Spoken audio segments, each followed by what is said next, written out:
Tudo certo aí? Então vamos começar. Salve, salve, minha gente tocantinense, amigos e amigas que nos acompanham todos os dias. Estamos em mais uma terça-feira abençoada. Ô, Glória! Muito feliz, porque cada vez que a gente abre esse podcast, esse programa, com a satisfação de receber aqui uma pessoa especial, uma personalidade do nosso querido Tocantins que tem história para contar, que pode ajudar você a conhecer mais um pouco da história do Tocantins e também conhecer um pouco da política do Tocantins, né? E hoje a gente recebe aqui com muita alegria, né? E com honra também, claro, a presença desse empresário, dentista, um dos homens, podemos dizer assim, mais bem-sucedidos do Tocantins, pela história de luta, de trabalho. E eu não é rasgação de seda, não. Não é rasgação de seda, mas hoje nós recebemos aqui Gil Barizon. Tudo bem, Gil? Tudo bem, como é que vai, Jerônimo? Eu é que tenho um grande prazer em estar aqui. Você viu que eu já comecei né? Comecei bem aqui a abertura, né? Mas eu não terminei ainda a abertura, porque o Gil, isso eu conheci um pouco da história dele, para falar do visionário. Assim como Siqueira Campos, que acreditou no Tocantins, Gil Barizon acreditou não só no Tocantins, que também acreditou no Siqueira Campos, né? No sonho do Siqueira Campos, de comprar terras num lugar seco, que o Siqueira disse que ia se tornar num lago. Não é? E você acreditou nisso? É verdade, acreditei. Era uma época que as pessoas tinham algumas dúvidas com relação à formação desse lago. Gil Barizon, 62 anos? 61. 61 anos, empresário, dentista, e já tem uma história no Tocantins, uma história tão firme como a história do Estado também, né?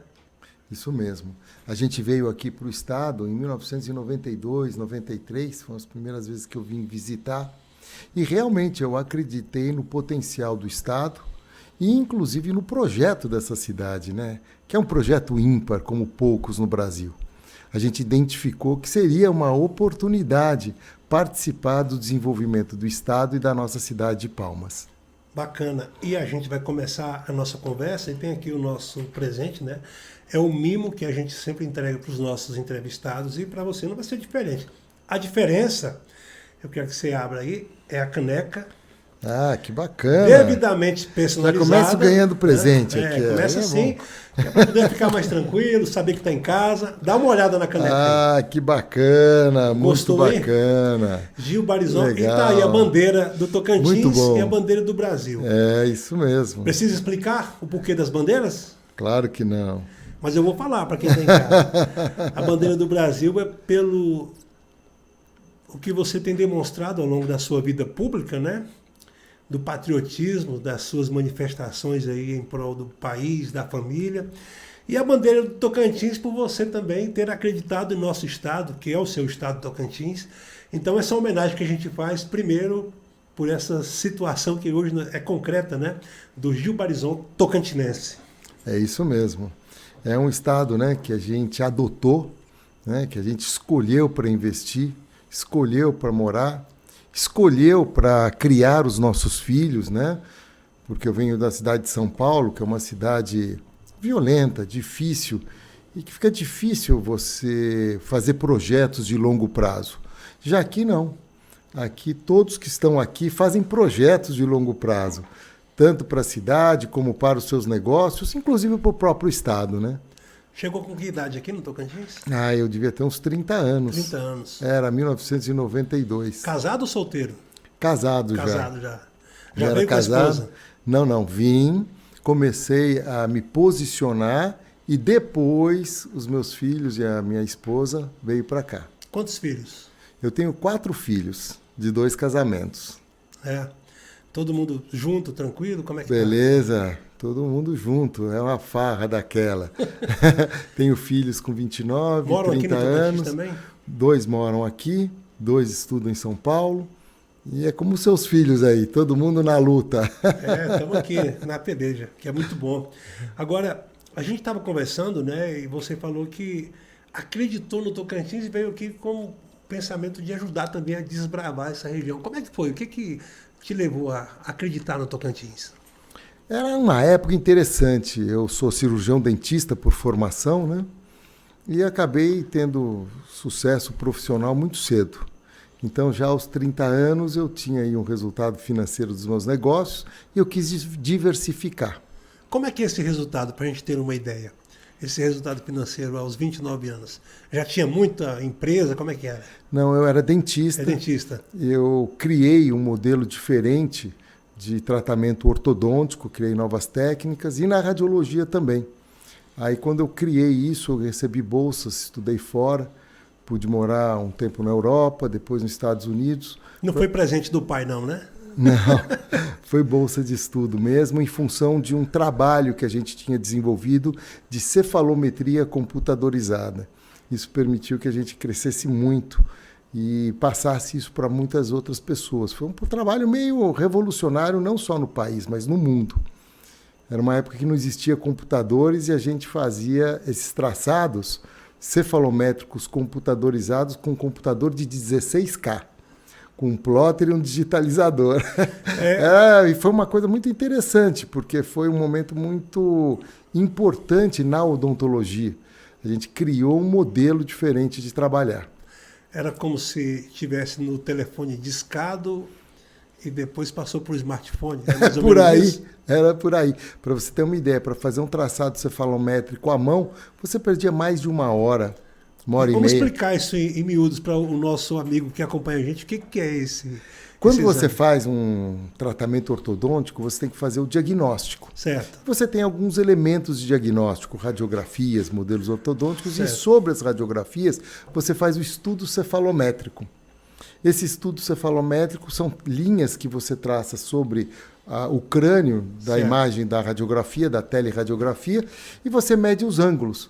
E você medindo distâncias e ângulos, você sabe, por exemplo, se a pessoa é meio dentucinha, se é o dente que está para frente, superior, ou se é o inferior que está para trás. Se não é o dente, é toda a base óssea, a maxila para frente ou a mandíbula para trás. E dependendo desse diagnóstico, você vai usar diferentes tipos de aparelho. Então, primeiro você precisa identificar o problema para depois atuar. E isso era feito à mão. Se perdia muito tempo. Então, a gente criou um modelo de cefalometria computadorizada, onde, por computador, a gente fazia isso em 2, 3 minutos. Muito Aí, isso, avanço, né? associado a uma série de oportunidades também que eu tive, de técnicas novas, a gente começou a viabilizar a ortodontia para todas as classes sociais. A ortodontia, nessa época, estamos falando de 30 e tantos anos atrás, era muito focada nas classes mais privilegiadas, nos mais ricos, porque era muito cara. Resumindo, o aparelho, né, que esse aparelho ortodôntico, né, não era todo mundo que podia usar, né? Na época, pouquíssimas pessoas podiam usar. Eu me lembro que o preço de um aparelho era o preço de um Fusca, que era um carro popular. Para você colocar o aparelho e para você fazer a manutenção, era 1, 2 salários mínimos por mês, porque tudo era muito caro, difícil de fazer. A gente criou um modelo e esse modelo deu muito certo, porque a gente socializou a ortodontia, a gente democratizou a ortodontia para todos, tornando esse tipo de tratamento tão caro, mas tão importante, acessível a todas as classes sociais. Hoje você vê muita gente usando o aparelho. E eu posso te dizer que tem muito do nosso trabalho nisso. Eu cheguei a montar um primeiro consultório em São Paulo, passei a ter 4, 5 em diferentes regiões, começamos ali próximo da Avenida Paulista, depois fomos indo para outros estados, a gente chegou a ter 30 unidades em 18 estados. Muita coisa. Foi bacana, foi uma época bonita, legal. E foi aí que tenho surgiu saudades a ideia dela. de voltar, de vir para o Tocantins? Sim, aí eu já tinha, né, aos 30 e poucos anos, um resultado financeiro na odontologia, mas eu gostaria de diversificar isso, né? E aí, diversificando, eu me lembro que eu estudei 3 lugares. Eu resolvi investir talvez na área imobiliária. Eu estudei o Anel Viário de São Paulo. Na época estavam estudando o Anel Viário. Eu avaliei uma nova saída para a Disney, em Kissimmee, acho. Uma cidadezinha pequenininha, Kissimmee. E também Palmas, que estava... Fiquei sabendo de Palmas, né? Aí vim para Palmas para conhecer. 90. Aí fui para os Estados Unidos primeiro. para ver se era uma oportunidade mesmo. Mas aí eu vi que o Acre era muito caro já, porque dali a alguns anos, 10 anos, 20 anos, iria sair uma saída da Disney. E eu falei, puxa vida, mas aqui tá tão caro, tá o preço quase da International Drive, por quê? Pô, de longo prazo. Aí o corretor me falou assim, eu me lembro, meu amigo, vai sair a entrada da Disney. Eu falei, mas é daqui a 10, 20 anos, por que tá tão caro ainda? Ele falou, porque aqui, eu vou te explicar, investimento de longo prazo não são 20 anos. Se você vai usufruir, se seus netos vão usufruir, é tudo curto prazo. Longo prazo é se os netos ou seus bisnetos forem usufruir. Eu falei, opa, aqui realmente é meio complicado fazer investimento na área imobiliária. E o brasileiro gosta da coisa rápida, né? Eu tinha disposição de fazer investimentos de 20, 30 anos, como eu fiz aqui em Palmas, mas não para próximas gerações. Aí eu fui para o anel viário, vi que o anel viário as pessoas mudavam, né, de acordo com os interesses, o traçado do anel viário. Então, aquela mudança de traçado fazia com que uma área pudesse valorizar muito ou desvalorizar. Eu falei, não, aqui é meio complicado. É um jogo muito pesado. E aí conheci Palmas. Palmas, uma cidade planejada. Veio de ônibus? Organizada. Não, vim de carro. Juntei eu e mais 4 amigos. Nós 5 no carro, alugamos um carro. E viemos para cá. Aquelas coisas, quando você é jovem, você faz. Saímos numa tarde, no dia seguinte já estávamos aqui. Rodamos a noite inteira, o dia inteiro, à tarde já estávamos aqui. Palmas era divertido, né? Só tinha a Vila dos Deputados que tinha asfalto. Era só ali. E tinha também, em volta do Palácio, nem existe mais essa rua, essa rotatória em volta do Palácio, ela era asfaltada também. O resto era tudo terra, um poeirão daquele. E mesmo assim acreditou? Sim. A gente chegou na cidade e imediatamente eu identifiquei como uma oportunidade, como poucas que aparecem na vida da gente. E a gente começamos a conversar, né? Enquanto nos Estados Unidos o longo prazo era para outra geração, o médio prazo era para os meus filhos usufruírem e o curto prazo, quando eu fosse muito velhinho, aqui o longo prazo era justamente em vida usufruir. Assim como também o médio prazo era uma questão de 6 meses, porque todo mundo comprava um lote e vendia pelo dobro depois de 6 meses. O curto prazo era o pessoal que comprava um lote na Codetins. Lembra da Codetins? Codetins, antiga Codetins. Atravessava a rua, tinha um barzinho e já vendia por 30% a mais. Era muito rápido, era uma né? cidade de oportunidades. Era interessante. Aí eu falei, opa, aqui meu dinheiro vale. E comecei a encontrar uma oportunidade de negócio. Eu acabei aqui montando meus consultórios, montei aqui em Palmas um consultório, isso mais para frente, né? Depois montei em Paraíso, montei em Taquaralto, foi bem interessante. Mas eu identifiquei num primeiro momento a oportunidade imobiliária, eu me posicionei.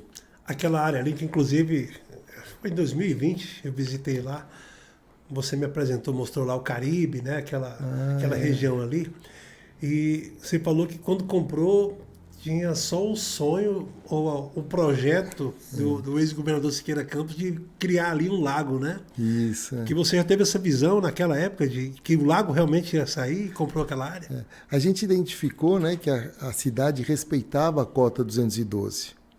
Então a gente foi estudar. E eu percebi que realmente o Brasil passaria por uma crise energética, precisaria da usina assim, de Lajeado, era só uma questão de tempo. Então a gente foi se posicionando já nessa época na região ali da cota 212, na região norte, para criar uma nova região de desenvolvimento para a cidade. Mas é um projeto que começa em 1993, 94, com a compra das áreas, e aí eu comecei a comprar durante alguns anos, fui comprando e me posicionando, para viabilizar em 2004, 2002, quando chegou o lago. Aí o primeiro condomínio foi em 2004, começamos a estudar, 2006. Foi para 25 anos, né? Foi quase 25 anos. Já passamos aí. Nessa época aí que eu estou falando, né? Já foi, nessa época foi, já 25 foi bastante anos tempo, já, né? Demorou um tempo para o lago se formar. Compensou? Valeu a pena? Claro que valeu. é uma realização muito grande, né? Você fazer um projeto de médio e longo prazo e conseguir visualizar ele pronto. É realmente uma realização, um sentimento de realização muito grande. Você chegou aqui em Palmas nessa época e conheceu Siqueira Campos? Sim, sim. Como é Eu que fui foi conversar com ele. Foi lá? A primeira vez foi num churrasco e eu fui conversar com o Siqueira Campos sobre a opinião dele, se eu poderia acreditar no lago, né? Eu me lembro que ele pegou no meu braço e falou: "Ah, meu filho, você pode ter certeza, a gente vai fazer de tudo para viabilizá-lo, pode acreditar." E eu acreditei. Virou hoje uma coisa muito bonita, né? Muito verdade. linda. Agora, hoje, nós estamos falando já com o Gil, que não é só dentista nem só empresário, né? É o Gil que é político também. Gil Barizon, que é político também, que foi candidato a prefeito agora em 2020. Já tem uma experiênciazinha. Tinha antes participado de uma eleição? Não. Nunca tinha participado, não. E agora se prepara para um novo embate, né? Exatamente, é um desafio. Somos pré-candidatos a deputado federal. E o sonho, o que vem agora na sua cabeça em relação a essa candidatura, o Tocantins? Sabe, muita gente chega para mim, sabe, Jerônimo, e fala: "Pô, Gil, ô Barizon, você se meter com política, ô troço complicado, pô." E é verdade, a política, o processo político, participar de uma eleição é sempre um grande desafio, né? Mas sabe, chega um momento na vida, né? Chega um momento da tua história que você atingiu seus objetivos de ordem pessoal. Inclusive, você pode dizer até que cumpriu o seu papel social, gerando emprego, pagando seus impostos, gerando riqueza. Eu tenho esse sentimento. Mas nada mais coerente do que você também retribuir para a sociedade tudo aquilo que a sociedade já te proporcionou. E é através da política que você pode fazer isso melhor ainda. No meu caso, como você falou, até participei, me coloquei à disposição da cidade, né, nas últimas eleições para prefeito. E eu enxergo que a melhor maneira que eu poderia fazer para retribuir para a cidade, para o Estado, que eu escolhi para morar e que, por consequência, me adotou. Então, a razão pela qual eu me aproximei da política é essa: dar a retribuição para tudo aquilo que o Estado e a cidade e a sociedade já me proporcionou. E o pensamento agora do trabalho, como é que vai fazer isso? Com relação às eleições, trabalho, né? Processo. O primeiro processo projeto. foi escolher um partido, né? Se filiar, um partido que realmente eu tivesse chance de participar de uma maneira competitiva e que eu tivesse chance de ganhar as eleições e ter um mandato, ter uma tribuna, porque eu sou um conservador, acho que a cidade de Palmas e o Estado precisa ter alguém que defenda as pautas conservadoras, que defenda a cidade de Palmas, e a gente está começando a encontrar pessoas que acreditem nesse projeto para desenvolver um trabalho bacana aí nos próximos meses e quem sabe, né? Tá certo. Agora, Gil Barizon, pré-candidato a deputado federal, é o nosso convidado de hoje no podcast. No passado, no nosso último, no de número 6, nós recebemos aqui o deputado federal Célio Moura, que é do PT. E ele falou muito sobre a questão de Lula e Bolsonaro. E fez uma comparação de que Bolsonaro veio no Tocantins para passear de helicóptero, que deixou Araguaína na mão, e que Lula, sempre que veio ao Tocantins, trouxe boas notícias. E na avaliação de Gil Barizon, qual a diferença de Lula para Bolsonaro? Realmente você coloca hoje o sentimento da sociedade. Existe uma grande polarização, né? Essa pergunta que você faz reflete essa polarização. Inclusive, eu até gostaria de fazer uma observação sobre o âmbito conceitual do que é ser um progressista e um conservador. Porque o progressista, né, que o pessoal que apoia a esquerda, o Lula, eles se sentem progressistas, eles são a favor do progresso. É assim que se diz, né? O progressista, progresso. Então, logicamente, os conservadores São a favor do atraso? Não, não é nada disso. Os conservadores são aqueles indivíduos que apoiam valores que estruturam a nossa sociedade e que levam ao progresso também. E quais são esses valores? São os valores de família, honestidade. Honestidade não só nas relações interpessoais, nos negócios, mas principalmente daqueles políticos, daqueles que atuam no poder público. É aquele que defende a liberdade de exercer a sua fé. É aquele que entende que o país é uma nação que tem um governo, que tem instituições, que tem leis que devem ser cumpridas.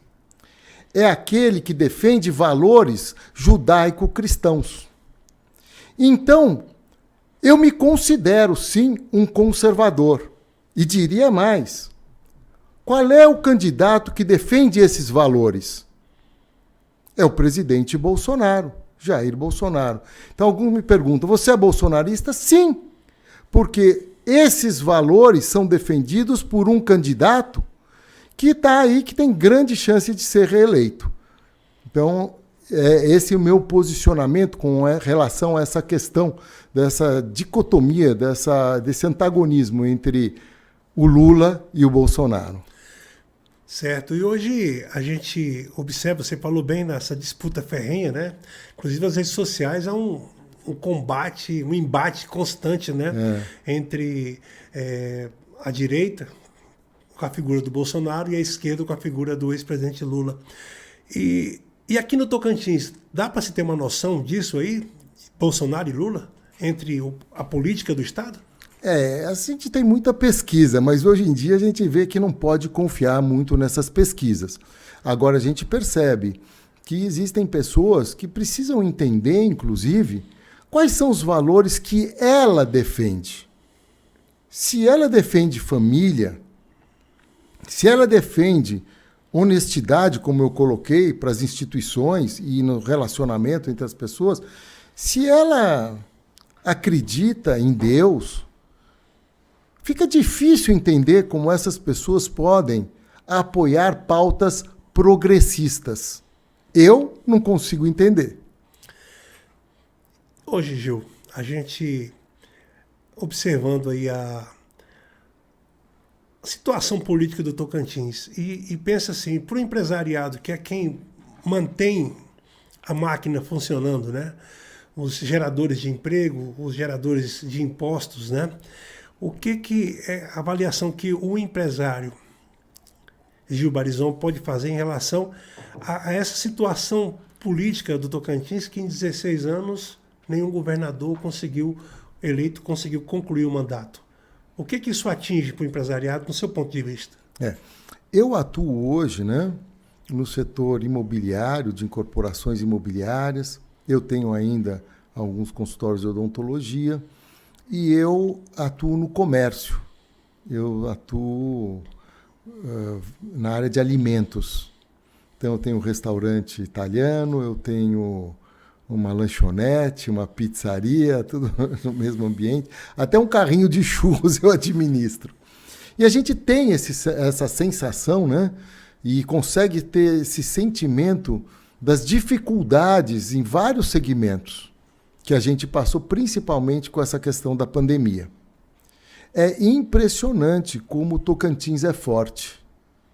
Aliás, eu acho que a gente fez essa análise lá atrás, quando a gente pensou em estar colocando todas as nossas forças aqui no Estado. Porque a vocação do Brasil é o agronegócio, e isso já apontava lá atrás, que a gente estava perdendo as nossas vantagens competitivas. Há 30 anos atrás, em função de uma legislação trabalhista, em função dos impostos, do modus operandi, como estava se organizando a sociedade brasileira, a gente percebia que a salvação da pátria seria o agrobusiness, o agronegócio. E eu acho que isso hoje se concretiza. Apesar de todas essas dificuldades, o Tocantins vai à frente. Vai à frente, cresce, cada vez tem uma participação maior no PIB do Brasil. E eu vejo que a cidade de Palmas e o Tocantins, independente de tudo isso, tem avançado. Agora, é lógico, né? Com uma boa gestão, uma gestão responsável, com políticos que realmente estejam preocupados com o povo, que estejam preocupados com o Estado, aí eu acho que a gente tem muito mais chance de se desenvolver. Qual a diferença de um deputado que vem da política, de família, para um deputado que vem da iniciativa privada. Da iniciativa, né? privada, ali do empresariado, que tem esse conhecimento do mercado nacional? Qual é a diferença que o Tocantins pode ver nisso daí? Se você me perguntasse isso, inclusive se eu teria algum interesse em participar lá atrás, para mim seria muito difícil. Mas hoje, por exemplo, eu vou falar por mim. Eu me vejo uma pessoa já preparada, com esses cabelinhos brancos aqui, com uma certa vivência, e que eu posso contribuir com toda essa experiência que a gente adquire na iniciativa privada para justamente ajudar a gestão do nosso Estado, a gestão dos meios que o Estado tem para ajudar a população. Então, acho que quem vem da iniciativa privada sabe administrar. E eu acho que essa seria, vamos dizer, a grande colaboração de quem vem da iniciativa privada. Você pudesse hoje mudar alguma coisa na política nacional, o que você mudaria? Eu acho que se eu pudesse simplesmente mudar, seria fazer mais ou menos o que tem feito o presidente Jair Messias Bolsonaro. Evitar que as pessoas tomem decisões olhando para o próprio umbigo, né? Tomar decisões que favoreçam um a outro grupo ou a si mesmo. É como diz o Bolsonaro, né? Parar de roubar, que dá para fazer. Esse é Gil Barizon, hoje aqui o nosso convidado especial do podcast número 7. Eu quero aproveitar esse momento para pedir a você que nos acompanha que compartilhe, né, os nossos vídeos, compartilhe nosso material, que curta a gente, siga a gente nas nossas redes sociais, né, estamos em todas as redes sociais, em todas as plataformas, pedindo a você, com muito carinho, que siga a gente, compartilhe, faça o nosso programa chegar mais longe. Bacana? É um pedido muito especial para você que nos acompanha todos os dias. E a gente vai continuar a nossa conversa com o empresário Gil Barizon, tocantinense Gil Barizon, né? Você falou que é tocantinense Gil Barizon. É isso aí. Mas aí, nós estamos chegando agora, encerramos na semana passada agora, né?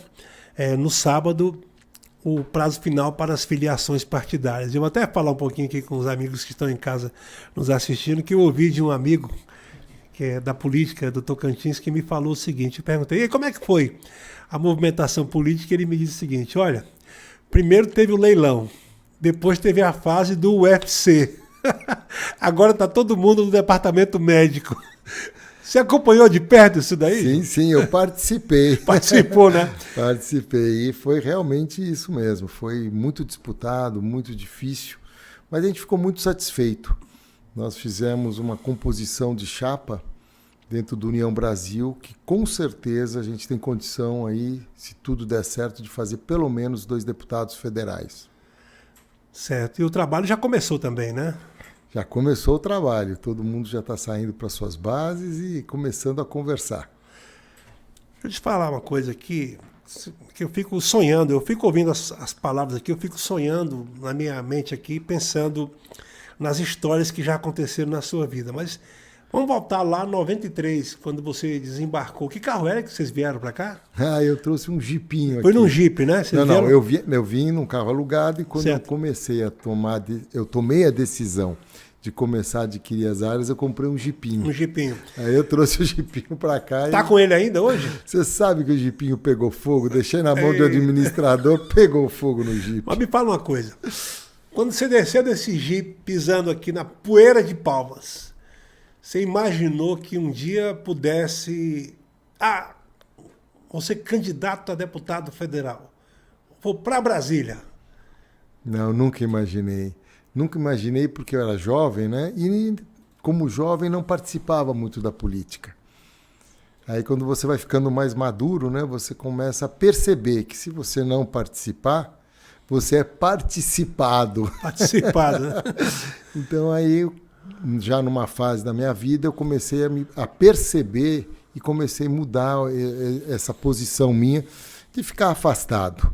Política é para político. Não, eu venho, trabalho, pago meus impostos, gero riqueza, gero renda, gero emprego. Esse é o meu papel. Política é para os políticos. Não, não. Aí a gente percebe que você tem que dar a sua colaboração, porque o Congresso Nacional, os políticos, né, eles são um extrato da sociedade. Ali você tem um extrato dos representantes da sociedade. E tem pessoas ruins, tem pessoas muito boas, tem de tudo ali. Então a gente tem que fazer com que pessoas bem intencionadas, que tenham essa disposição de se doar, participe. E uma coisa é você fazer os outros participarem, outra é você mesmo participar. Então eu tomei essa decisão, foi o ano retrasado, né, de participar ativamente, me colocando à disposição. E eu nunca podia imaginar que um dia eu fosse candidato a deputado federal, pré-candidato, ou ainda que eu fosse candidato a prefeito da cidade que eu escolhi e que acabou me adotando, que foi Palmas. Não imaginava, não. Qual a experiência que você tirou, a lição que você tirou dessa candidatura a prefeito? As pessoas falavam que eu ia sair chamuscado. Falaram isso, hein? Falavam, alguns falavam que era uma loucura, né? Como eu até comentei antes com você. Pô, entrar em política, isso é tão complicado e tal, tão perigoso, tão difícil. Mas olha, foi uma experiência muito gratificante. Você acaba conhecendo pessoas que você não conhecia, você acaba ampliando sua rede de relacionamento e contato. É tanta gente bacana que eu conheci nesse processo, foi muito bacana. E uma outra coisa que também para mim foi um crescimento muito grande. Você circula por todos os cantos da cidade. Nessa possível campanha, né, que eu vou fazer agora como pré-candidato, eu vou fazer a mesma coisa que eu fiz em Palmas. Eu vou andar pelos todos os cantos do estado. Foi fácil pedir voto? Ah, é complicadinho. Mas quando você tem um discurso com boa intenção, as pessoas abraçam. Muita gente me ajudou, por isso até tive uma votação considerável para quem começou na política, né? Lógico que a gente gostaria de ter tido mais, ganhado as eleições. Mas foi uma eleição interessante, porque teve muitos candidatos, dividiram muitos votos, mas eu tive, na minha opinião, um resultado adequado em função do número de candidatos. E eu queria te colocar que a gente também percebe a necessidade da população. O que me chamou muito a atenção e que me fez compreender que realmente eu deveria dar essa colaboração é a quantidade de gente necessitada, precisando do poder público. Pessoas, inclusive, que trabalham contra eles mesmos, que não têm muito conhecimento, não têm muito entendimento da política, e ele é que precisaria, né, de um poder público forte, interessado em escola para o seu filho, porque ele precisa, ou de uma creche para o irmãozinho menor, ou de uma UPA bem organizada, né, que precisa da estrutura governamental. Esses, inclusive, vendem o seu voto. São os que mais precisam, que muitas vezes prejudicam a si mesmo. Essa foi uma experiência. Então, isso não é desanimador, isso aumenta apenas o desafio, no sentido de você explicar para as pessoas e trabalhar no sentido de fazer com que elas encontrem representantes que possam ajudar a cidade, o estado como um todo. Eu estou determinado nessa campanha a fazer isso, viu? Explicar e vai chegar uma hora que eu acho que as pessoas vão se conscientizando, né? Com a internet, com o celular, elas têm condição de ficar mais espertas. O que o povo tocantinense pode esperar do deputado Gil Barizon na Câmara Federal? Bem, eu como pré-candidato, né, a deputado federal, tenho muito claro que eu atuaria, né, de uma maneira às vezes distinta do que muitos dos candidatos fazem. A ideia é percorrer o estado inteiro, né, as cidades, os maiores e menores municípios, para identificar necessidades. Hoje, o deputado federal ele tem um poder muito grande. Nos governos passados, aquele deputado federal que apoiava o governo federal, ele tinha uma verba de 12 milhões de reais como emenda parlamentar e que ele poderia destinar para um ou outro município.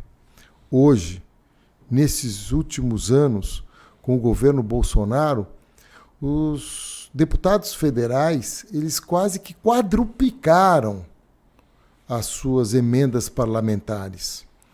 Eles têm mais de 40 milhões. E se o deputado federal for trabalhador e competente, ele pode também obter muito mais do que isso como investimento do governo federal.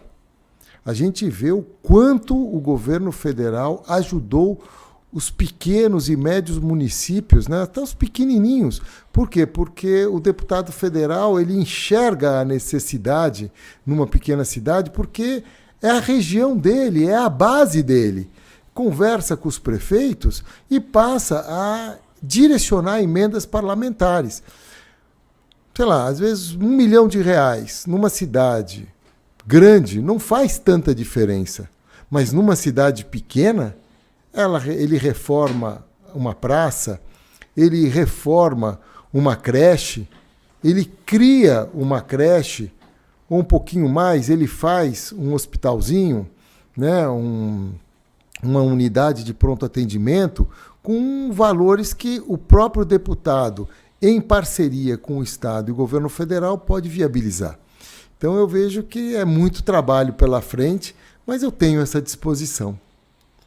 O empresário, quando enxerga a cifra de 40 milhões de reais por ano, que é o que hoje os deputados têm no governo Bolsonaro, enxerga o que de obras nisso daí, Gil? Quanta coisa se pode fazer. Mas existe também o papel, né, do deputado federal em conseguir muito mais do que esses 40 milhões se ele realmente for ativo e trouxer bons projetos para os ministérios. É questão de trabalhar. O valor em si é importante, isso o governo Bolsonaro ele viabilizou para os deputados. Antigamente você tinha apenas os deputados, como eu falei, alinhados nas votações de pautas de interesse do governo federal. Hoje não, isso é bem distribuído. Você vê deputados da oposição, inclusive, tendo essas emendas parlamentares e trabalhando nos seus redutos, identificando aonde está o problema, naquela cidadezinha pequenininha, cujo prefeito jamais teria acesso lá em cima no governo federal, ele não sabe nem como chegar em Brasília.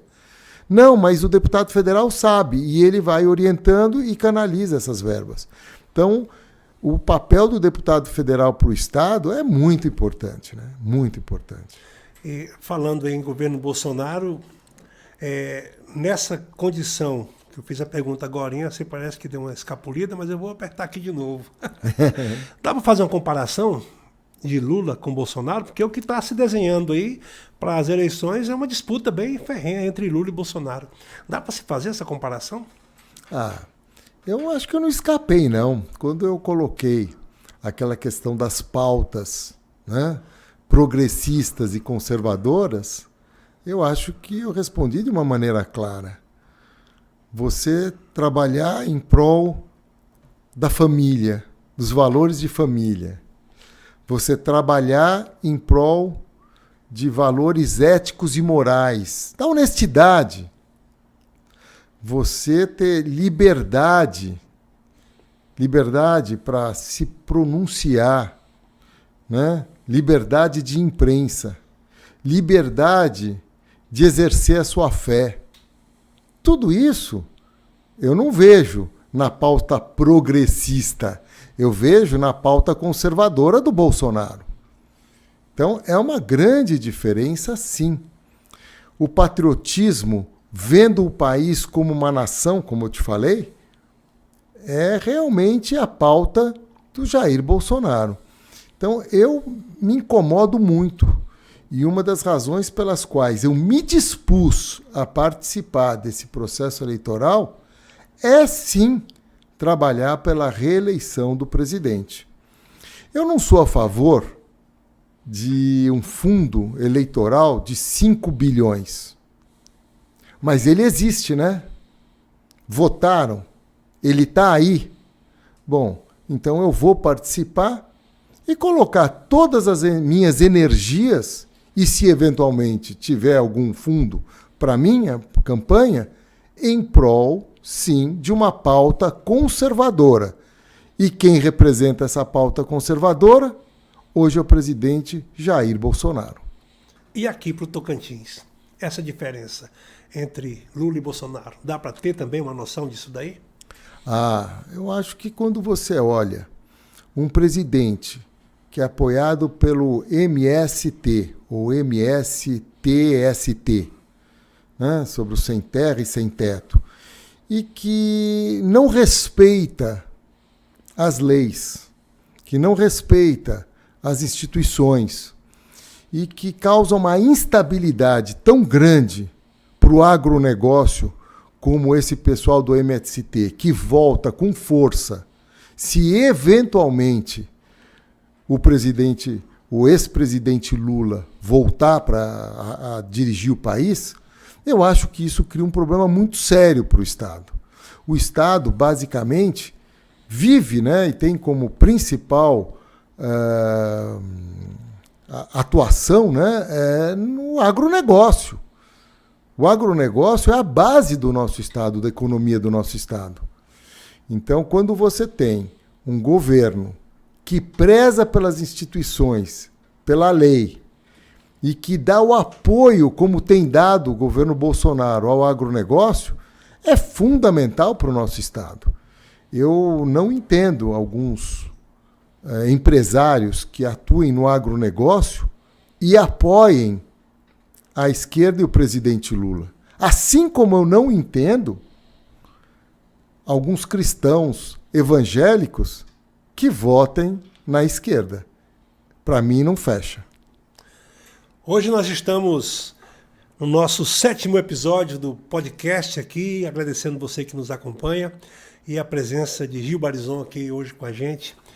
E eu quero que você conte agora para a gente a história da família, né? Que eu fiquei sabendo que pai dentista, Gil dentista e irmã dentista.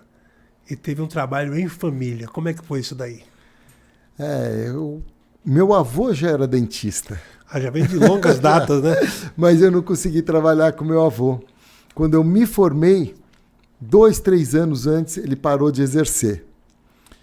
Eu comecei como dentista na periferia de São Paulo, montei um consultório tradicional e também comecei a trabalhar num negócio revolucionário, como eu tinha te contado, que era comprar um computador para desenvolver um negócio esquisito, com nome esquisito, chamado cefalometria computadorizada.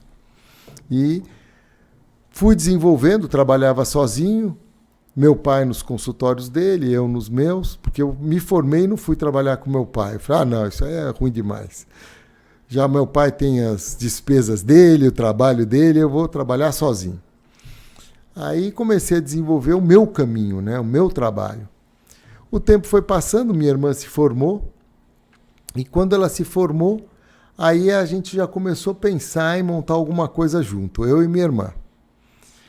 Nisso, eu recebi uma bolsa de estudos, fui para fora estudar, tive essa oportunidade. Quando eu voltei, aí sim, eu montei um consultório, porque eu já estava indo bem, já tinha um projeto, e eu, meu pai e minha irmã fomos trabalhar juntos. E foi um momento mágico na vida, né, que você não consegue identificar. Então, quando você tem a oportunidade de estar trabalhando em família, às vezes tem algum desgaste, lógico, tem pontos de vista diferentes, mas é uma bênção. É algo realmente... Foi quanto tempo isso? Eu trabalhei até muito pouco tempo com eles. A gente tinha consultórios juntos, mas acho que foi há uns 20 anos. Meu pai parou de trabalhar aos 80 e poucos anos. Ele trabalhou até uns 80 e muitos. Depois ele ia para o consultório, nem que fosse para ler o jornal, sabe? Ele gostava do ambiente. Era o comandante do consultório lá, né? Da clínica. Exatamente. Foi muito gostoso. E é como eu vejo você aqui, Jerônimo, também com seus filhos. Quando eu vi isso, me remeteu a essa questão. E às vezes a gente não percebe o quão bacana é essa oportunidade de estar junto. E ela é passageira, ela não vai durar para a vida inteira. Seus filhos vão casar, projetos acontecem, eles criam outro núcleo familiar e às vezes acabam alçando o voo para outro caminho. E a gente cria o filho, mas é para o mundo, né? Não é para ficar grudado. Então tem que aproveitar, você tem que aproveitar. Bacana. Eu perguntei para a gente ter um pouco da noção dessa sua experiência, né, do trabalho e da vida também, para que as pessoas que estão nos assistindo possam conhecer um pouquinho mais do Gil Barizon. Agora, diante de toda essa experiência, de quem veio para Palmas na poeira, de quem hoje é considerado, isso me falaram, não foi as informações que nós temos colhido dos nossos entrevistados aqui, dos nossos convidados antes, um dos homens mais bem-sucedidos do Tocantins, Gil Barizon, hoje, com o que conseguiu ao longo da vida, com o trabalho, que hoje se dispõe a encarar uma candidatura de deputado federal pelo Tocantins. E tem essa oportunidade que eu queria que você pudesse abrir o coração mesmo, a sua caixa de ferramentas agora, e olhasse para o povo do Tocantins como se todos estivessem agora olhando para você, para te ouvir, para que você pudesse falar o seu sentimento, o seu pensamento de poder representar o Tocantins na Câmara Federal. Fala um pouco disso para a gente. Bem, com relação a essa questão aí do sucesso, eu até te faço uma pergunta. Mas o que é o sucesso em si?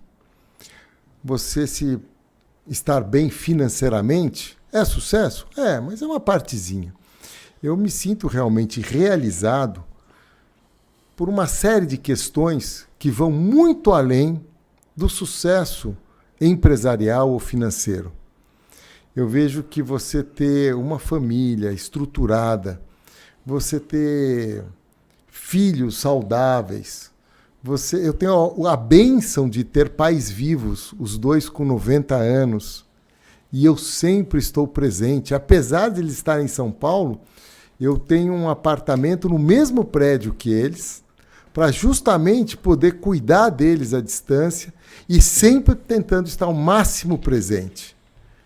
Então, eu vejo que essa estrutura familiar que eu tive a bênção de ter, a oportunidade, os filhos, minha esposa, e é lógico, estar bem sucedido financeiramente é realmente um sucesso muito grande, é um sentimento de realização muito grande.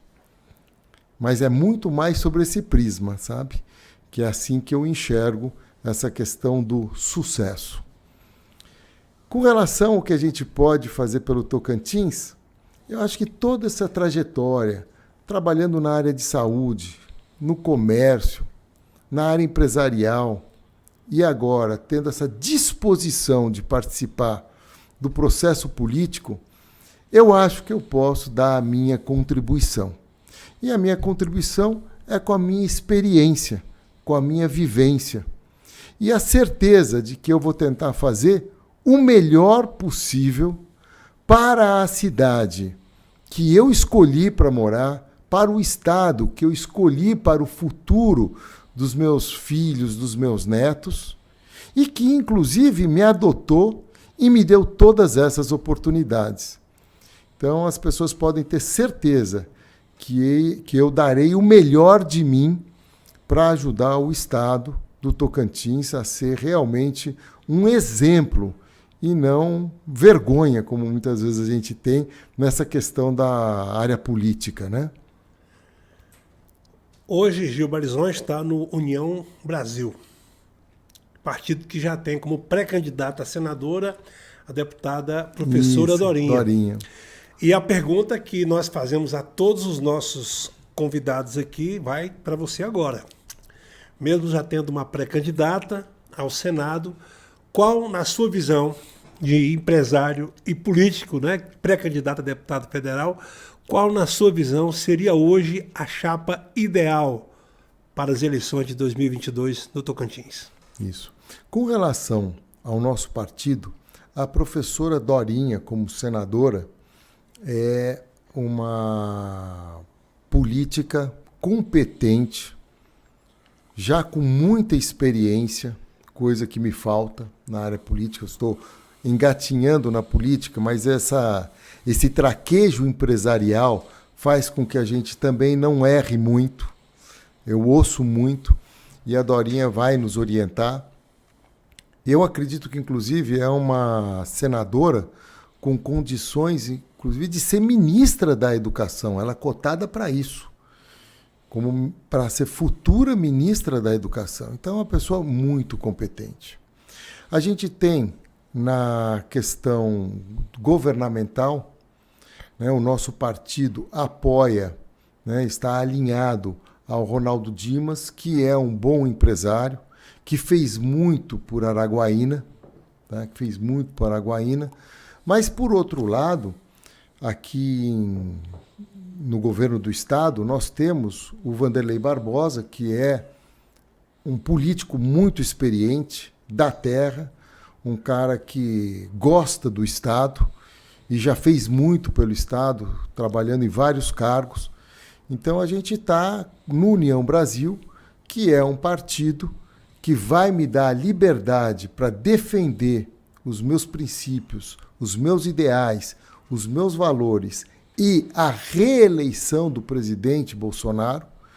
Então, a gente acredita que a gente tem condição aí de fazer um trabalho bacana, ajudando aqueles que melhor forem para dirigir o nosso Estado. Falamos com Gil Barizon, nosso convidado de hoje, agradecendo sua presença aqui, Gil. Conhecemos mais um pouquinho do Tocantins, né? Um pouquinho da história do Tocantins através da sua luta também, da sua trajetória. Muito feliz e com muito orgulho de tê-lo recebido aqui. Eu que agradeço muito a oportunidade, Jerônimo. É a minha primeira entrevista, né? Agora, nesse novo desafio que eu vou enfrentar. E eu agradeço muito a oportunidade. E foi um exercício interessante que nós fizemos aqui hoje. Eu Achou legal aí? Muito bacana. Gostei sim. Muito obrigado pela oportunidade, viu? Mas agora eu não posso esquecer de perguntar, chegou aqui você torce para qual time? É paulista, mas torce para qual time? Pro São Paulo. Pro São Paulo. Eita, eu não posso nem falar muito de São Paulo, não, né? Hoje não. Porque o final de semana foi amargo. Foi triste. Mas é isso aí.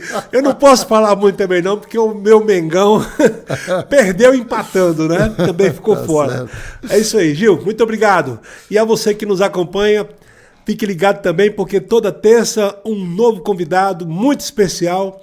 E eu gosto sempre de dizer, você aí que comanda. E vamos abrir em breve, né, novos produtos que vamos estar mostrando o trabalho do Tocantins, das personalidades e dos políticos, dos homens e das mulheres, né, que fazem a máquina que eu falo é o Estado, andar, caminhar, que dá esperança ao nosso povo, à nossa gente. Um abraço, até a próxima. Tchau!